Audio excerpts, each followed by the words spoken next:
Welcome back friends. तो आज हम बात करेंगे रैपिड रिवीजन पार्ट थर्ड जो जीके ऑफ जेएंडके पे रहने वाला है। आपको बता दें पार्ट वन हमने हिस्ट्री पे लाया था, पार्ट टू जियोग्राफी पे।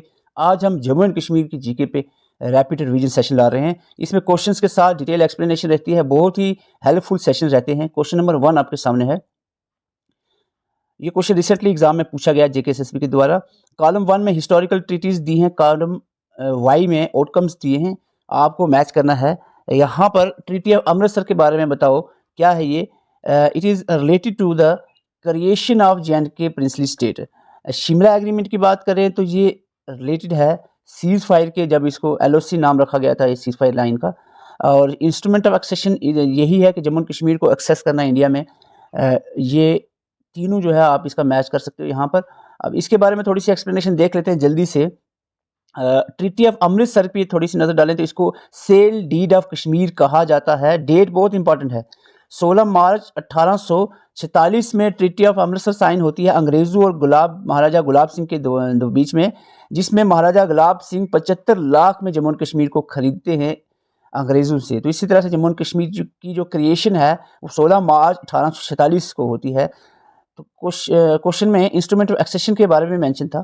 आपको बता दें इंस्ट्रूमेंट ऑफ एक्सेशन साइन होता है 26 अक्टूबर 1947 को, और इसी डेट को अब छुट्टी भी मनाई जाती है, सबको पता है। महाराजा हरि सिंह साइन करते हैं इंस्ट्रूमेंट ऑफ एक्सेशन, जिससे लीगली जो है India Jammu and Kashmir India का पार्ट हो जाता है, इंटीग्रल पार्ट हो जाता है इंडियन डोमेन का। और ये बात आपको बताएं, जब जम्मू कश्मीर में अटैक होता है उसके बाद ही है जब हेल्प मांगी जाती है इंडिया से, तो इंडिया की तरफ से यही डिमांड रहती है कि आप जो है एक्सीड कर जाओ इंडिया के साथ। तो इसी के बाद ही इंस्ट्रूमेंट ऑफ एक्सेशन साइन किया जाता है महाराजा हरि सिंह के द्वारा। इसके बाद आता है आपका तशकंद डिक्लेरेशन। आपको बता दें जब 1965 में इंडो पाक वार होती है, इस वार के बाद जो सीज फायर एग्रीमेंट है इंडिया और पाकिस्तान के बीच में एक एग्रीमेंट होता है, और this agreement is actually related with the cease fire. तो ये आपने याद रखना है, सीज फायर एग्रीमेंट जो है ये जो 1966 में हुआ 65 की जंग के बाद, इसको तशकंद डिक्लेरेशन कहा जाता है। इसमें Indian prime minister Lal Bahadur Shastri थे और पाकिस्तान के प्रेसिडेंट अयूब खान, इन दोनों के बीच में ही ये साइन होता है।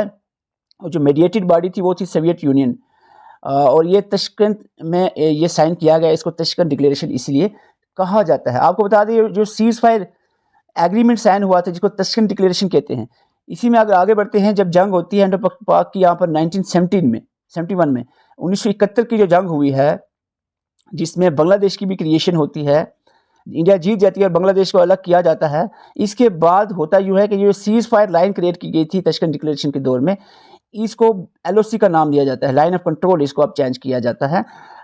ये एग्रीमेंट जो है ये शिमला में साइन हुआ था, इसलिए इसको शिमला एग्रीमेंट कहा जाता है। इंडिया की तरफ से प्राइम मिनिस्टर इंदिरा गांधी थी और पाकिस्तान की तरफ से जुल्फ़िकार अली भुट्टो प्रेसिडेंट थे पाकिस्तान के। तो ये आपने याद रखना है। अब आगे बढ़ते हैं क्वेश्चन नंबर 2 की तरफ।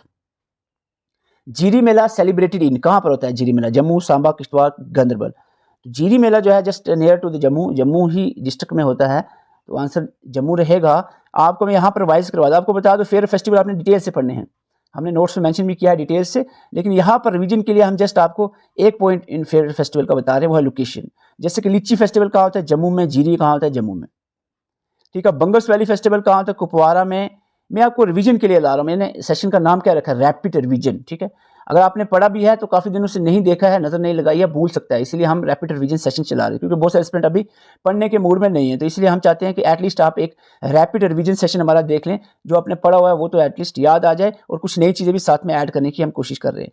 मेला खीर भवानी का कहाँ होता है? गांदरबल में।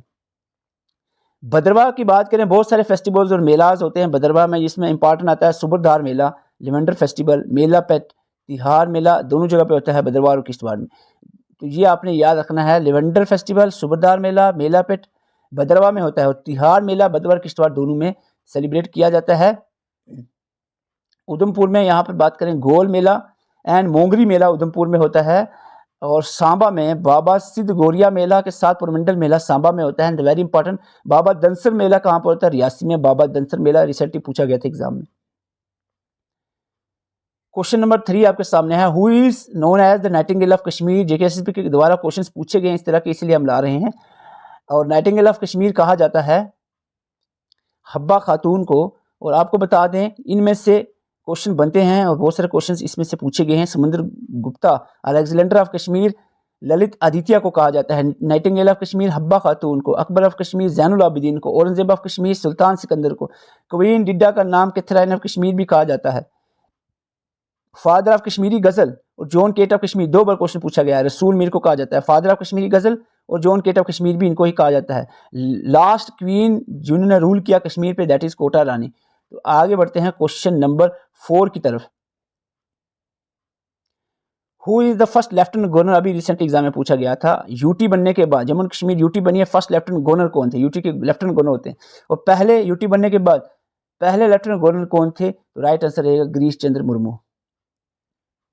एक नज़र लगा लो जल्दी से। First prime minister of J and K Mahchand Mahajan, chief minister पहले 1965 के बाद गुलाम मोहम्मद सादिक बने थे, गवर्नर पहले डॉक्टर करण सिंह बने थे, first chief justice of J and K high court Lala Kunwar Sen बने थे, first women chief minister of J and K Mehbooba Mufti बनी, और first lieutenant governor Jammu Kashmir Girish Chandra Murmu बने थे। तो ये आपने याद रखना है। आगे बढ़ते हैं क्वेश्चन नंबर 5। क्वेश्चन नंबर 5 है which of the following national park are located in Jammu and Kashmir. ये क्वेश्चन भी पूछा गया रिसेंटली, इजी था। डच्चीगाम और Kishtwar high altitude national park Jammu and Kashmir में है, काजीरंगा असम में है, काजीरंगा इधर नहीं है। आंसर 1 और 3 रहेगा। और आपको जल्दी से यहाँ पर बता दें, जम्मू एंड कश्मीर में एट प्रेजेंट 3 नेशनल पार्क हैं, डच्चीगाम, किश्तवाड़ और Salim Ali and city forest national park. Dachigam national park 22 kilometre दूर है श्रीनगर के, और ये फेमस है हंगूल कश्मीर स्टैग इसमें पाया जाता है। इसके अलावा Himalayan black bear, leopard and diverse bird species यहाँ पर अवेलेबल रहेंगे। एरिया इसका 141 स्क्वायर किलोमीटर है। किश्तवाड़ नेशनल पार्क, किश्तवाड़ इनमें से सबसे बड़ी जो नेशनल पार्क है 400 स्क्वायर किलोमीटर पर है Kishtwar national park. Jammu and Kashmir की सबसे बड़ी नेशनल पार्क कौन सी है? Kishtwar national park. Himalayan musk deer, brown bear और लियोपोर्ड जैसे स्पीशीज यहाँ पर प्रेजेंट है। सलीम अली नेशनल पार्क जिसको सिटी फॉरेस्ट नेशनल पार्क कहा जाता है, एट श्रीनगर में है ये प्रेजेंटली। फेमस किसके लिए है? Birds like paradise, fly catcher, Himalayan Monal and various other migratory birds यहाँ पर पाए जाते हैं। 9 किलोमीटर एरिया में फैला है। यहाँ पर जो सलीम अली नेशनल पार्क इसका नाम पड़ा था एक आर्थरोलॉजिस्ट डॉक्टर सलीम अली के नाम पे। Question number 6, what is the local Kashmiri term for the saffron? Cash crop है एक सैफरॉन, इसका लोकल कश्मीरी नाम क्या है?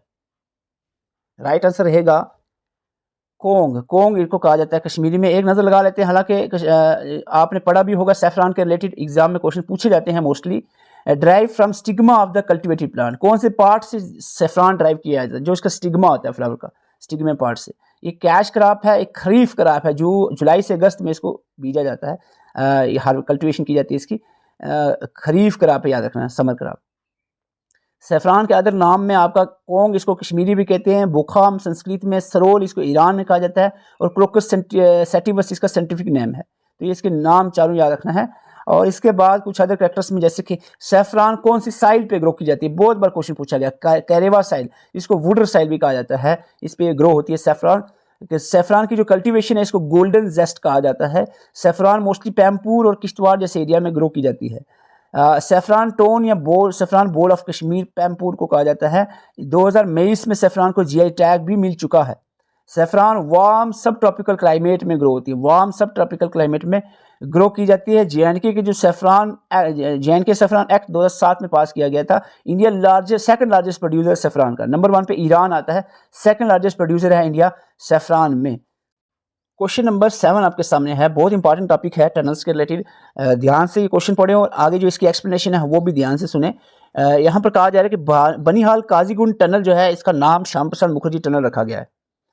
ये स्टेटमेंट गलत है। बनिहाल काजीगुंड टनल पीर पंजाब टनल इसका नाम है। श्याम प्रसाद मुखर्जी जो है ये चिनानी नशरी का नाम है, ये स्टेटमेंट गलत है। बनिहाल काजीगुंड टनल एक India longest transportation railway tunnel है, ये बात सही है। 11.2 किलोमीटर है इसकी length Banihal Qazigund railway tunnel. तो सेकंड आंसर रहेगा, ओनली सेकंड इज करेक्ट। बढ़ते हैं इसकी एक्सप्लेनेशन पे, 3-4 मिनट हम लेंगे लेकिन बहुत ज़्यादा इंपॉर्टेंट है, इसको रिवाइज करना। श्यामा प्रसाद मुखर्जी टनल की बात करें, इसका नाम पहले चिनानी नशरी टनल था। इंडिया का लॉन्गेस्ट रोड टनल, अभी की जो वर्किंग लॉन्गेस्ट रोड टनल है इंडिया का, वो है आपका श्यामा प्रसाद मुखर्जी टनल। 9.28 किलोमीटर इसकी लेंथ है। एशिया का longest by directional highway tunnel भी इसको ही माना जाता है, श्यामा प्रसाद मुखर्जी टनल को। It is countries first tunnel with fully integrated tunnel control system का अगर हम बात करें, पहला टनल है इंडिया में। Located in the lower Himalaya mountain range में है, बिटवीन उधमपुर और रामबन एरिया में पाया जाता है जम्मू कश्मीर, और इसका एल्टीट्यूड 1200 मीटर की हाइट पे ये प्रेजेंट है उधमपुर और रामबन के बीच में। इसके बाद अभी जो क्वेश्चन में पूछा गया था बनिहाल काजीगुंड टनल, इसका नाम जो है पीर पंजाल रेलवे टनल है। 11.2 किलोमीटर इसकी लेंथ है, एक रेलवे टनल है ये। और इसके बाद बात करेंगे एट प्रेजेंट वर्किंग में रेलवे टनल सबसे बड़ा यही है, लेकिन अभी जो है अब आ चुका है, अब नहीं, अब इसको हम कहेंगे T50 या टनल 50 जो है ये लॉन्गेस्ट रेलवे टनल है इंडिया का। 12.77 किलोमीटर इसकी लेंथ है। अभी आपने याद रखना है जो लॉन्गेस्ट रेलवे टनल है वो है आपका T50, ठीक है। और रोड टनल जो आपको बताया वो है श्यामा प्रसाद मुखर्जी टनल प्रोजेक्ट है, हालांकि आगे आप देखोगे अंडर कंस्ट्रक्शन भी है इससे बड़ा। और ये जो T50 है खारी एंड सुंबर स्टेशन जो है बनिहाल खारी सुंबर संगलदान जो स्टेशन है सेक्शन है इसमें ये है। और उधमपुर श्रीनगर बारामूला जो रेल लिंक है US BRL रेल लिंक के बीच में ये आता है, इसी प्रोजेक्ट में आता है। 2 स्टेशन याद रखना, खारी और संबर स्टेशन में पाया जाता है, ठीक है। और it allow the train run between Baramulla से संगलदन में जो ट्रेन जा रही है उसमें ये इसी की वजह से पॉसिबल है इस टनल के। जेड मोड टनल बहुत न्यूज़ में रहा है, रिसेंटली ही ये प्राइम मिनिस्टर नरेंद्र मोदी ने इनोग्रेट किया है जेड मोड टनल को 13 जनवरी 2025 को। 6.5 किलोमीटर बड़ा ये टनल है, इसको सोनामर्ग टनल भी कहा जाता है। ये टनल कनेक्ट करता है गगनगीर को सोनामर्ग से। और अगर हम इन शार्ट देखें ये कहीं ना कहीं श्रीनगर से करगिल जाती हुई जो रोड है उसको ही कनेक्ट कर रहा है, ये बड़ा इंपॉर्टेंट रहेगा। और ये जो टनल है जिस national highway infrastructure development corporation limited NHIDCL के अंदर आता है, ये आपने याद नहीं, जम्मू कश्मीर के अंदर नहीं, ये national highway infrastructure development corporation limited के अंदर आता है, which oversee the project. और इसका जो बिल्ड कास्ट है 2400 करोड़ रुपया है, श्रीनगर ले नेशनल हाईवे पे रहेगा पाया गया है। जोजिला टनल की जो मैं बात कर रहा था अपकमिंग जो है रोड टनल, अभी श्यामा प्रसाद मुखर्जी सबसे बड़ा है, लेकिन अंडर कंस्ट्रक्शन जो 14.2 किलोमीटर लॉन्ग रोड टनल बन रहा है ये सबसे बड़ा टनल इंडिया नहीं इवन दो एशिया का सबसे बड़ा टनल रहेगा। ये बिटवीन बल्टल एंड मीनामर्ग के बीच में है जोजिला टनल, जो एक्चुअली कनेक्ट करेगा ले करगिल और श्रीनगर को कनेक्ट करेगा। ये आपने याद रखना है, ये अपकमिंग एशिया का सबसे बड़ा रोड टनल होने वाला है। 11,578 मीटर की हाइट पे it will ensure the safer all weather connectivity ये प्रोवाइड करेगा। यहाँ पर एक्चुअली मीटर नहीं होगा, ये फीट होगा। 11,578 फीट एल्टीट्यूड पे प्रेजेंट है। चिनाब ब्रिज और अंजी खाद ब्रिज के बारे में जानना भी बहुत ज़रूरी है। चिनाब रेल ब्रिज बहुत ज़्यादा जम्मू एंड कश्मीर के लिए इंपॉर्टेंट है, बक्कल एंड कोरी के बीच में है, Reasi district. It is build between the Sangaldan and Reasi railway station. अगर हम देखें रेलवे स्टेशन संगलदन और रियासी रेलवे स्टेशन के बीच में ये ब्रिज बना हुआ है। अगर एग्जैक्ट लोकेशन बताएं तो बक्कल एंड कोरी के बीच में है रियासी डिस्ट्रिक्ट की। हाइट इसकी 360 से एक कम करो 359 मीटर हाइट है, 1178 फीट हम कह सकते हैं अबव द रिवर। और ये वर्ल्ड का हाईएस्ट रेल ब्रिज बनता है, दुनिया का सबसे ऊंचा रेलवे ब्रिज जो है वो है चिनाब रेल ब्रिज, तो बहुत ज़्यादा इंपॉर्टेंट हो जाता है, इसीलिए वर्ल्ड हाईएस्ट आर्क ब्रिज भी यही है। लेंथ इसकी 1315 मीटर है इसकी लेंथ। अगर हाइट ज़्यादा इंपॉर्टेंट है, लेंथ नहीं, हाइट है 359 मीटर हाइट है इसकी। अंजी खाद bridge India first cable stayed rail bridge, cable stayed rail bridge India का पहला अंजी खाद ब्रिज है। इन उधमपुर श्रीनगर बारामूला रेल जो लिंक है इसी में ये पाया जाता है। ये ब्रिज इज 725.5 मीटर लॉन्ग है, लेकिन जो इसका जो केबल स्टेड एरिया है वो 473 मीटर का है। हाइट इसकी 193 मीटर की है। क्वेश्चन नंबर 8 की तरफ बढ़ते हैं। क्वेश्चन नंबर 8 रिसेंटली एग्जाम में पूछा गया था। श्री रघुनाथ जी मंदिर जो जम्मू में है, Jammu is one of the largest temple of the northern temple complex of the north India. ये स्टेटमेंट सही है। A temple was built in 1857 by Maharaja Hari Singh, तो बिल्कुल नहीं है, 1857 में भी नहीं बना है। एक ही स्टेटमेंट सही है, ओनली वन करेक्ट है। अब सिर्फ आप लेंगे 2-4 मिनट, आपको सिर्फ टेम्पल्स के बारे में बताइए। जम्मू में टेम्पल्स इंपॉर्टेंट टेम्पल और कश्मीर में इंपॉर्टेंट टेम्पल। जम्मू में ये 5 इंपॉर्टेंट टेम्पल्स हैं, जैसे कि वैष्णो देवी टेम्पल आ गया, त्रिकुटा हिल पे है, कटरा टाउन, कटरा रियासी डिस्ट्रिक्ट में, ठीक है। रघुनाथ टेम्पल जम्मू सिटी में है। महाराजा गुलाब सिंह ने इसको कंस्ट्रक्शन स्टार्ट की थी और रणबीर सिंह ने कंप्लीट की। 1835 से 60 में इसकी कंस्ट्रक्शन चली है। लार्जेस्ट टेम्पल कम्प्लेक्स है, one of the largest temple complex है नॉर्थन इंडिया का। रणबेश्वर टेम्पल जो है शालीमार रोड जम्मू में है, महाराजा रणबीर सिंह ने बिल्ड किया था 1883 में। और इसमें 7.5 फीट 7.5 फीट का बड़ा टाल शिवलिंग अवेलेबल है जो मेड अप ऑफ क्रिस्टल्स। बहु फोर्ट की बात करें, बाबा वैली माते टेम्पल यहाँ पर प्रेजेंट है, जम्मू में है, ओवरलुकिंग द तवी रिवर। और ये माना जा रहा है कि बाहुलोचन ने बनाया था, one of the oldest fort है जम्मू रीजन में। और इसके बाद आता है पीर खो केव टेम्पल, जो कि वो भी जम्मू में है, near the Tawi river. Cave contain naturally formed lingams. ये 5 टेम्पल जो आपको बताइए आपने याद रखना है जम्मू एरिया के। और कश्मीर एरिया की बात करें, हम सिर्फ इंपॉर्टेंट पॉइंट्स यहाँ पे मेंशन किए हैं। शंकराचार्य टेम्पल श्रीनगर में है, और it is deity is lord Shiva as Jyeteshwara, और लोकेशन इसकी शंकराचार्य हिल है, overlooking the Srinagar and Dal lake. History की बात करें, originally built in 9th century, named after the Adi Shankaracharya जो विजिट किए थे कश्मीर में एंड मेडिटेटेड द हियर। तो यहाँ पर ये आपको याद रखना है, शंकराचार्य टेम्पल जो आदि शंकराचार्य इनके ही विजिट के बाद ये बना है। और खीर भवानी टेम्पल तुल्लामुला विलेज गांधरबल में है, और it is related to the goddess Ragnya Devi which is a form of Durga. Location इसके तुल्लामुला विलेज है, जो कि 27 किलोमीटर अवे है श्रीनगर से, गांधरबल डिस्ट्रिक्ट में पड़ेगा। फेस्टिवल जो है यहाँ पर सेलिब्रेट किया जाता है खीर भवानी मेला, जो कि ड्यूरिंग द जेतेश्वर अष्टमी मनाया जाता है, when thousands of devotees gather to offer the milk and kheer, rice puddings यहाँ पर ऑफर करते हैं। इसके बाद मतंड सन टेम्पल आता है, which is related to the Surya और sun god, built by Lalit Aditya Muktapida. Karkota dynasty के बहुत ही पॉपुलर राजा थे ये ललित आदित्य मुक्तापितिया, 8th सेंचुरी के। इन्होंने बिल्ड किया है मतंड सन टेम्पल। कहाँ पर है? अनंतनाग में है।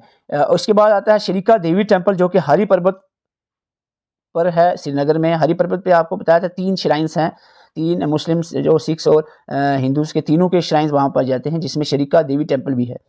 It is related to the goddess Sharika. इसके बाद ममलेश्वर टेम्पल जो है पहलगाम में है, रिलेटेड टू लॉर्ड शिवा, और on the bank of Lidder river in near Pahalgam ये पाया जाता है। It is believed to be where the god Ganesha stood guard while Parvati bath before the Amarnath Yatra. तो it is related with the Amarnath यात्रा।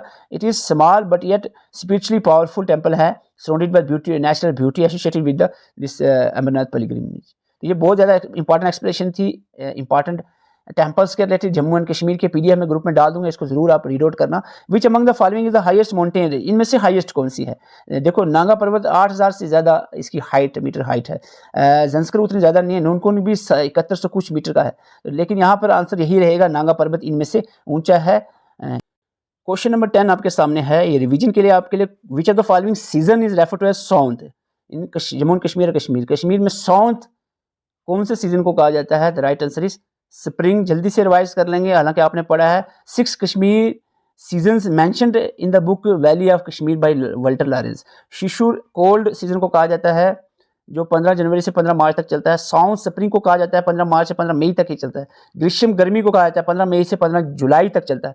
वहरत बारिश को कहा जाता है, रैनी को जुलाई 15 से सितंबर 15 तक चलता है। हैरू जो है ऑटम को कहा जाता है 15 सितंबर से 14 नवंबर तक चलता है। वंदे जो है विंटर को कहा जाता है 15 नवंबर से 15 मार्च तक ये चलता है। तो ये सीजन आपने याद रखना, शिशुर कोल्ड, सौन स्प्रिंग, ग्रीष्म गर्मी, वारत बारिश, रैनी, हरूद ऑटम, वंदे विंटर। इसकी पीडीएफ आपको ग्रुप में मिल जाएगी। जस्ट ये एक रिवीजन सेशन था, आपको कंप्लीट पीडीएफ भी पढ़नी चाहिए जो हमारे जम्मू कश्मीर जीके की है। इसके अलावा ऑल सब्जेक्ट की आपको पीडीएफ मिल जाएंगे। जो किसी भी एग्जाम की तैयारी नहीं कर रहे, एटलीस्ट जम्मू कश्मीर के जीके, जनरल अवेयरनेस में हिस्ट्री, पॉलिटिक्स, ज्योग्राफी जैसे सब्जेक्ट्स, रीजनिंग और मैथमेटिक्स बेसिक, ये सारी चीज़ें एटलीस्ट आप अच्छे से पढ़ लें अपकमिंग एग्जाम के लिए। अगर आप जेके पूरी सब इंस्पेक्टर की तैयारी कर रहे हैं तो नंबर आपके सामने है।